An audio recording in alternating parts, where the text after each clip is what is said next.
86 straight comatose days where I was completely out of it. The purpose for all of this was to wipe my memory, to take a life, to wipe it completely clean. So I would not have a memory ever. When I came out of the treatment and they had decided that my memory was wiped sufficiently, I didn't know who I was. I was a baby. They had to toilet train me, and they had to teach me to walk and talk and feed myself. She has absolutely zero direct memory of her life before age 25. Now, it doesn't take long to figure out why the CIA or other intelligence agencies would be interested in such research. Well, if Cameron can get it to work for a psychiatric patient, well, then they can use the same thing to deprogram somebody and put them back together for a brainwashing scenario. It would not be until years later, after an emotional divorce from her husband and the painful loss of custody of her children, that Linda MacDonald would learn of the hidden purpose behind the treatment she had received. This big headline saying, Dr. Cameron, CIA, brainwashing experiments, and I stopped breathing for a minute. You could have knocked me over. I knew Dr. Cameron was my doctor. I knew I had been at the Allen Memorial. But up until that moment, I believed, because that's what I was told, that the doctor had fixed me, had done to me great things, and I was lucky that he had been my doctor. So I couldn't not read the article, and as I read it, I was just horrified. My participation in it was in terms of trying to evaluate the behavior that was described. I don't think I can add anything that hasn't already been. Frankly, it's an area I don't like to talk about. It's not that but I don't like to talk about it. This is the Allen Memorial Institute in Montreal, one of Canada's most highly respected psychiatric hospitals. In 1956, the director of psychiatry here was Dr. Ewan Cameron, one of the country's most highly regarded psychiatrists. Patients were referred to him by doctors from all over the world. Dr. Cameron was doing research of his own in the field of brainwashing. He was fascinated by the mind control he had heard described in countries behind the Iron Curtain. The CIA was fascinated too. The court case alleged that the CIA backed Dr. Cameron's horrific experiments that were conducted on more than 70 patients, forcing them to endure 3 tormenting phases of so-called treatment. First, according to the complaint, Dr. Cameron and others would give patients mind-altering drugs like LSD and angel dust. They would mask them and force them to inhale laughing gas.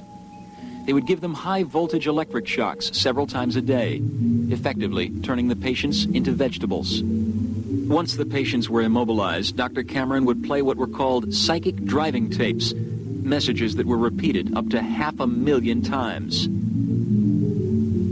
Finally, Dr. Cameron would put the patients to sleep with massive amounts of barbiturates. These sleep episodes could last 50 days or longer. They took me in a room outside the ward, in a very little room, and they put 3 or 4 pillows at the end of the bed, and there were 4 doctors at the end of the bed there, and one doctor was putting me a mask there. The doctor started from left to right there, telling me, kill him, kill him, kill him, kill him, kill him, kill him, kill him, kill him, kill him, kill him, kill him. What did they want to make me kill? I'll never know. They never told me, I don't know. By the early 1970s, word of the CIA's mind control atrocities began to leak out to the public. An investigation was launched, resulting in the creation of 1 presidential commission and 2 Senate committees.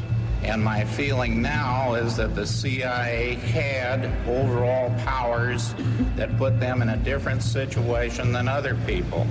The American public was in shock. I am terribly upset that the system is such that what happened could happen. Their search for answers, however, would soon hit a dead end, as investigators learned that Dr. Sidney Gottlieb had destroyed the majority of the documents relating to the MK-Ultra program. It was now impossible for the American public to discover the truth, about what the CIA learned from its mind control research. Officially, the agency's position would be that 30 years of aggressive experimentation had yielded few, if any, productive results. Do you know what day it is today, Cap? Yeah. What? What day of the week? Wait a minute. Don't bug me. Sirhan's own diary does repeatedly refer to mind control. You say that Sirhan was programmed, controlled, almost brainwashed to kill Robert Kennedy. It sounds like science fiction. As a matter of fact, it sounds like you watched the Manchurian Candidate movie one time too many. What people don't understand about the Manchurian Candidate theory and the movie is that that movie was based on Condon's conversations, as I understand it, with people who were actually involved in CIA mind control research. But if one concedes that a hypno-programmed assassin is a possibility, what evidence is there that Sirhan was in some sort of trance at the time of the murder? I think the best evidence for Sirhan's hypno-programming comes from, first of all, his behavior before, during, and after the crime. This spacey demeanor and his chills afterwards, his blocking sensation when being interrogated. There's the fact that he was the perfect hypnotic subject, and that was easily demonstrated by his doctors. And then there is the bizarre fact that he genuinely could not recall the crime, how he got there, how the shooting unfolded, so that the tracks of programming really seem to be there in Sirhan's behavior and memory loss. Witnesses in the pantry at the Ambassador Hotel would seem to support Dr. Melanson's conclusions. During the shooting itself, Sirhan summoned extraordinary strength as he fought Roosevelt Grier and Rayford Johnson, who were unable to pry the gun from his hand for almost 40 seconds. Feats of unusual strength are often associated with hypnotic trances. Yet despite the shooting and the struggle that followed, onlookers were taken aback by the contented look on the gunman's face. In The Manchurian Candidate, robot assassin Raymond Shaw commits murder without any memory of his deed. As a cinematic plot device, this is perfectly acceptable. But otherwise, it's a very bizarre notion. Yet here, in the person of Sirhan, we have this unlikely circumstance. A perpetrator caught gun in hand who apparently, genuinely, cannot remember anything about the murder. He never claimed that he didn't do it. He didn't say he shouldn't be punished. He says only that he cannot remember. His memory of the evening stops as he is having coffee with a pretty girl and begins again with people pounding on him after the shooting. Listen to the plaintive words of the defendant's mother, Mary Sirhan. I asked him, I said, son, will you tell me why did you do that? His tears began to drop. He said, Mama, I'm sorry. I don't remember anything. I was told that I killed Senator Robert Kennedy. The defendant's inability to recall anything about the assassination led to a most bizarre scene in Sirhan's jail cell before the trial, as Dr. Seymour Pollack, psychiatrist for the prosecution, and Dr. Bernard Diamond, psychiatrist for the defense, together hypnotized Sirhan in an effort to get him to remember the crime. Can you see Kennedy coming? Now, what do you see, Sirhan? You're back in the kitchen now. What do you see? Sirhan. What's he doing here? What?